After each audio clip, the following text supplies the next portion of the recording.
Witam Was, moi drodzy. Dzisiaj troszeczkę inny temacik, taki bardziej oderwany, że tak powiem, ponieważ pytacie mnie coraz częściej, czy wierzę w to, że są gdzieś jakieś obce cywilizacje, tego typu rzeczy. Kiedyś już Wam mówiłem, że to byłoby bardzo, bardzo dziwne, gdybyśmy byli tylko i wyłącznie my na tak ogromnym wszechświecie, jaki mamy. Ale może dzisiaj przytoczę Wam troszeczkę taką inną historię, z której sami możecie sobie wyciągnąć wnioski. Nie jest to historia, która teraz miała miejsce, tylko była to historia, która się wydarzyła w 1930 roku. Była połowa października, kiedy to handlarz skórami Joe LaBelle podróżował przez tam zamarzniętą część Kanady. No i miał przed sobą bardzo długi marsz. Oczywiście było mroźno, zimno i na dodatek zapowiadało się jeszcze na burzę śnieżną. Więc wiedział, że jest bardzo blisko pewnej miejscowości, którą już 2 tygodnie temu odwiedził i było tam wiele, wiele razy, gdzie mieszkało wielu Inuitów. Więc tym razem postanowił, że również tam się uda, ponieważ miał już tam różnych znajomych w tym miejscu i nawet jakieś tam przyjaźnie się nawiązały, więc już ucieszony tym, że zaraz będzie sobie siedział w cieplutkim, coś sobie ciepłego wypije, zje, ruszył prosto do tej wioski. No i kiedy dotarł na to miejsce, nagle zastała go jakaś bardzo dziwna cisza w tej wiosce. Po prostu nie było reniferów, które zawsze były gdzieś tam przed domami, nie było ludzi, nie było nic. Joe LaBelle zaczął po kolei każdy jeden dom sprawdzać i wchodzić do środka. Drzwi oczywiście były jak zawsze tam pootwierane, ponieważ nikt się nie zamykał, więc chodził od domu do domu. Co zauważył? Ich skóry, które zawsze oczywiście musieli ubierać, żeby wyjść na zewnątrz, wszystkie wisiały na miejscach. Na wielu stołach również były jeszcze niedojedzone resztki jedzenia.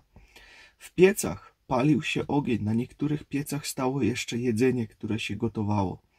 Wszystko po prostu było tak, jakby po prostu nagle ktoś wziął i wyszedł i zniknął z tego domu. W niektórych miejscach paliły się jeszcze świece. Po prostu nie było tylko i wyłącznie ludzi. Również nawet i znalazł płaszcz, który ktoś jeszcze zszywał nićmi i po prostu to wszystko tam leżało, ale nie było tego człowieka.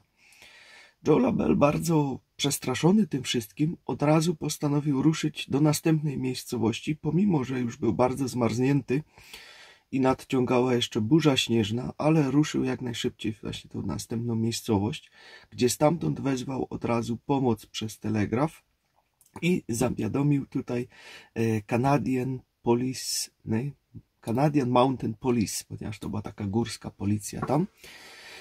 Ich tam właśnie powiadomił o tym. Policja oczywiście pierwszy raz słyszała coś takiego, żeby nagle tyle ludzi z całej wioski znikło, ponieważ było tam bardzo dużo ludzi. I nagle wszyscy znikli, więc od razu wysłali całą ekspedycję do tego miejsca. Policja, idąc już w tamtą stronę, zaczynała robić obeznanie w terenie, czyli po prostu zaczynała pytać się różnych ludzi z różnych wiosek pobliskich, czy coś zauważyli dziwnego. Jednak ku ich zdziwieniu bardzo dużo ludzi raportowało o dziwnych światłach na niebie. Kiedy policja już podeszła bardzo blisko do tej wioski, spotkała jeszcze myśliwego, który mieszkał troszeczkę bardziej oddalony od tej wioski. Myśliwy zaczął im mówić, że widział wiele różnych dziwnych, pulsujących świateł na niebie w tym czasie. Powiedział również, że widział przed jeziorem nadlatujące cylindryczne, dziwne obiekty, które przelatywały bezszelestnie i po prostu potrafiły robić różne dziwne uskoki i potrafiły się też zatrzymać w miejscu i po prostu wisieć w powietrzu. Zabronił również swoim dzieciom przez te dni wychodzenia na zewnątrz. Następnie policja udała się prosto dalej do tej wioski i również znaleźli przeróżne dziwne odkrycia. Mianowicie znaleźli wszystkie psy, które są bardzo cenione u Inuitów, które służyły im jako jakby środek transportu, ponieważ były podpinane pod sanie. Wszystkie psy niestety były gdzieś na boku wioski całkowicie zamarznięte. co jest niewyobrażalne dla Inuitów, ponieważ dla nich pies jest członkiem rodziny i nigdy w życiu nie potraktowaliby po prostu tak psa, żeby go zostawili na pastwę losu. Dodatkowo znaleźli jeszcze coś całkiem innego, bardziej dziwnego, a mianowicie wiele z grobów, które były w pobliskim cmentarzu, były całkowicie wybrane. Po prostu zostały zabrane. Rzeczą niemożliwą jest, żeby mógł tego dokonać człowiek, ponieważ w tym momencie ziemia była tak skuta lodem, że była twarda jak beton.